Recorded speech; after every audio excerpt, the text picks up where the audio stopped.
Hi and hello friends, எல்லோரும் எப்படி இருக்கீங்க? என்னோடய சேனலுக்கு வந்து வீடியோ போட்டு ரொம்ப நாள் ஆச்சு.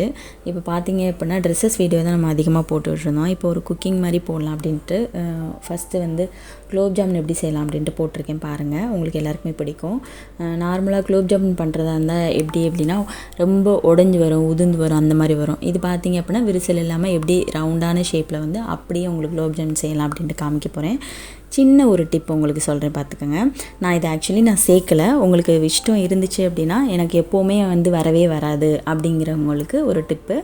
உங்களுக்கு மைதா மாவு இருக்குது பார்த்தீங்களா, அதில் ஒரு 1/4 டீஸ்பூன் இல்லை 1/2 டீஸ்பூன் உங்களுக்கு வந்து இதோட மாவோடு சேர்த்து பிசைஞ்சு உங்களுக்கு உருட்டி வச்சிங்க அப்படின்னா கண்டிப்பாக அது உடையவே உடையாது. ஒரு தடவை ட்ரை பண்ணி பாருங்கள். ட்ரை பண்ணி பார்த்துட்டு கமெண்ட்டில் சொல்லுங்கள் எப்படி வந்தது அப்படின்ட்டு.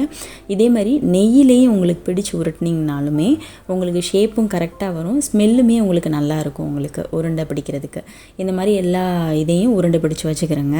பக்கத்துலேயே பார்த்தீங்க அப்படின்னா நெய் வச்சுருந்து ஒவ்வொரு உருண்டையாக உருட்டி எல்லாம் அழகாக அதே ஷேப்புக்கு கொண்டு வந்து இந்த மாதிரி உருட்டி வச்சுக்கோங்க. நெக்ஸ்ட்டு பார்த்தீங்க அப்படின்னா ஒரு கடாயில் வந்து எண்ணெய் ஊற்றிருக்கிறேங்க. கடாயில் எண்ணெய் ஊற்றிட்டு ஒரு மீடியம் ஃப்ளேமில் வச்சுக்கோங்க. ஹை ஃப்ளேமில் வச்சிங்க அப்படின்னா போட்டோடனே உங்களுக்கு வந்து ரொம்ப பொரிஞ்சு வந்துடும். இன்னொரு கடாயில் பார்த்தீங்க அப்படின்னா 1 கப் சர்க்கரை எடுத்திருக்கேன். 1 கப் சர்க்கரைக்கு நான் 1 கப் தண்ணீர் எடுத்திருக்கேன். அந்த பாகுக்கு நல்லா கரைச்சிட்டு ஹை ஃப்ளேமில் வச்சே உங்களுக்கு வந்து நல்லா கொதிக்க விடுங்க. சைட் பை சைடு வந்து ரெண்டுமே ஒரே இதில் முடிஞ்சிடும் உங்களுக்கு. இது பார்த்தீங்க அப்படின்னா உங்களுக்கு வந்து மீடியம் ஃப்ளேமில் வச்சு எல்லா உருண்டையும் போட்டு நல்லா 2 சைடுமே நல்லா வெந்து வர்ற அளவுக்கு உங்களுக்கு வந்து பெரட்டி நல்லா உருண்டை எடுத்து வச்சுக்கோங்க. ஒன்று ஒன்றா போட்டிங்க அப்படின்னா ஒட்டாமல் இந்த மாதிரி வரும்.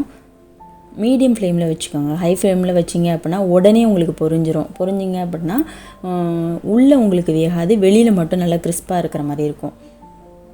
இந்த மாதிரி உருட்டி விட்டிங்க அப்படின்னா எல்லா சைடுமே வந்துடும். பார்த்தீங்க அப்படின்னா உங்களுக்கு எந்த உருண்டையுமே உடையாமல் நீட்டாக வந்திருக்கு பாருங்கள்.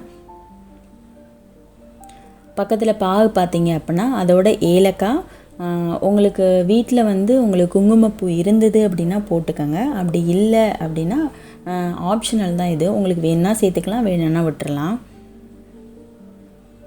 எல்லா உருண்டையுமே சூப்பராக வந்திருக்கு பாருங்கள். இதோடு சேர்த்து நல்லா ஒரு கலக்கிட்டு உங்களுக்கு ஒரு கம்பி பதத்துக்கு வர்ற மாதிரி பார்த்துக்கோங்க. ரொம்பவும் தண்ணியாகவும் வச்சிடாமல் ரொம்பவும் திக்காகவும் ஆகிராமல் இருக்கணும் பாகு. இந்த இதை உருண்டையை எடுத்து பொரிஞ்சதுக்கப்புறம் எடுத்து ஒரு பிளேட்டில் மாற்றிக்கோங்க. உருண்டையுமே ஆறணும், பாகுமே ஆறணும். ரெண்டும் ஆறின பிறகு உருண்டையை போட்டிங்க அப்படின்னா ஒரு 4 to 5 ஹவர்ஸில் நல்லா ஊறிடும். இல்லை நீங்கள் நைட்டு செஞ்சு கூட நீங்கள் காலையில் கூட யூஸ் பண்ணிக்கலாம், நல்லாயிருக்கும். நல்லா ஊறினா தான் வந்து குலோப் ஜாமுன் நல்லாயிருக்கும். உங்களுக்கு வேணும் அப்படின்னா முந்திரி பருப்பு மேலே தூவி உங்களுக்கு பிடிச்ச மாதிரி சர்வ் பண்ணி சாப்பிடுங்க. தேங்க்யூ.